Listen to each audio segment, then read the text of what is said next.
अगर आप सोचते हो कि गरीबी से अमीरी तक का सफर किस्मत तय करती है, तो ये कहानी सुनने से पहले एक पल रुक जाना, क्योंकि ये कहानी उस इंसान की है जिसके पास खोने के लिए सब कुछ था, लेकिन हार मानने के लिए कुछ भी नहीं।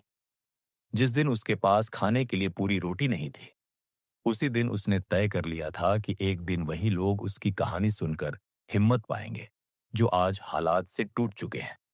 उसका नाम था रमेश। उस सुबह भी बाकी दिनों की तरह फटे जूतों में बस स्टैंड की धूल फांकता हुआ निकला था। पेट में कल रात की आधी रोटी का बोझ और आंखों में आज कुछ बदल जाने की उम्मीद। उसके घर की छत टपकती थी, माँ की दवाइयां उधार पर आती थी और पिता की आंखों में बरसों की हार ठहरी रहती थी। लोग कहते हैं गरीबी आदत बन जाती है, लेकिन रमेश जानता था कि गरीबी आदत नहीं होती, बल्कि गरीबी रोज का इम्तिहान होती है।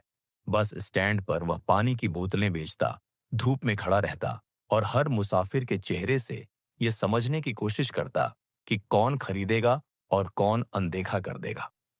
कई बार लोग पैसे होते हुए भी मुंह मोड़ लेते, तब रमेश की मुट्ठी कस जाती, लेकिन वह मुस्कान नहीं छोड़ता था, क्योंकि मुस्कान छोड़ देने का मतलब था हार मान लेना। उसी दिन एक बूढ़े आदमी ने उससे पूछा, पढ़ता नहीं? रमेश ने सिर झुकाकर कहा, रात को पढ़ता हूं, दिन में। काम बूढ़े ने उसकी आंखों में देखा, कुछ देर चुप रहा और बोला, मेहनत ईमानदार है, बस दिशा ढूंढिए बात। रमेश के भीतर बैठ गई।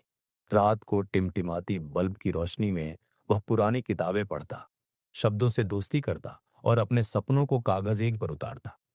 अगले महीनों में उसने छोटे छोटे काम सीखे। मोबाइल रिपेयर, हिसाब किताब और लोगों से बात करने का हुनर उसे समझ आ गया था कि गरीबी से बाहर निकलने का पहला दरवाजा हुनर होता है। एक दिन बस स्टैंड पर ही किसी का फोन ठीक करते हुए उसने महसूस किया कि लोग उस पर भरोसा करने लगे हैं, और वही भरोसा उसकी पूंजी बन गया। उसने उधार लेकर एक छोटा सा ठेला लगाया, मोबाइल एक्सेसरीज बेचना शुरू किया और हर ग्राहक को ईमानदारी से समझाया कि क्या जरूरी है और क्या नहीं। मुनाफा कम था, लेकिन नाम बनने लगा। घर में पहली बार मां के चेहरे पर सुकून दिखा और पिता की आंखों में उम्मीद चमकी। लेकिन जिंदगी आसान नहीं होती। एक दिन बारिश में उसका ठेला बह गया, माल खराब हो गया और उधार फिर से सिर पर आ गया। उस रात रमेश रोया नहीं। उसने बैठकर हिसाब लिखा और खुद से कहा, अब हार नहीं। अगले दिन से उसने सुबह से रात तक काम किया, गलियों में सर्विस दी और हर गलती से कुछ नया सीखा। कुछ ही महीनों में उसने एक छोटी सी दुकान किराए पर ली। दुकान छोटी थी, लेकिन सपने बड़े थे। उसने ग्राहकों की समस्या सुनी, समाधान दिया और धीरे धीरे एक छोटी टीम बनाई। लोग कहते थे, इतना सच बोलकर बिजनेस नहीं चलता, लेकिन रमेश मुस्कुराता और कहता, लंबा चलता है। फिर एक बड़ा मौका आया। एक कंपनी को लोकल सर्विस पार्टनर चाहिए था। सबने कहा, तू छोटा है, लेकिन रमेश ने कागज पूरे किए, हिसाब साफ रखा और मीटिंग में सिर्फ सच बोला। कॉन्ट्रैक्ट मिल गया। उस दिन उसने मां की दवाइयां बिना उधार खरीदी, दुकान बढ़ी, स्टाफ बढ़ा और जिम्मेदारियां भी बढ़ी। लेकिन रमेश अपने पुराने दिन कभी नहीं भूला। वह हर महीने कुछ बच्चों की फीस देता था, क्योंकि वह जानता था कि एक मौका पूरी जिंदगी बदल सकता है। साल बीतते गए, रमेश ने निवेश सीखा, पैसों को काम करना सिखाया और खुद को हर दिन बेहतर बनाया। आज लोग उसे सक्सेसफुल कहते हैं, लेकिन वह खुद को आज भी वही बस स्टैंड वाला लड़का मानता है, जिसने हार नहीं मानी। एक दिन उसी बूढ़े आदमी से उसकी फिर मुलाकात हुई। रमेश ने धन्यवाद कहा। बूढ़ा मुस्कुराया और बोला, दिशा मिल गई।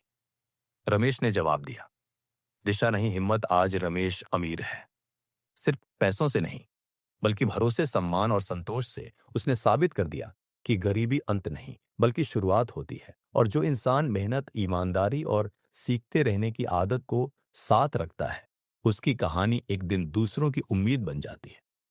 अगर इस कहानी ने आपको एक पल के लिए भी यह एहसास दिलाया हो कि हालात चाहे जैसे हों, मेहनत इंसान को आगे जरूर ले जाती है, तो वीडियो को लाइक कीजिए। ऐसी ही सच्ची, दिल से जुड़ी और जिंदगी बदल देने वाली कहानियों के लिए चैनल को सब्सक्राइब जरूर करें, और इस वीडियो को उन लोगों के साथ शेयर करें जिन्हें आज हिम्मत की सबसे ज्यादा जरूरत है।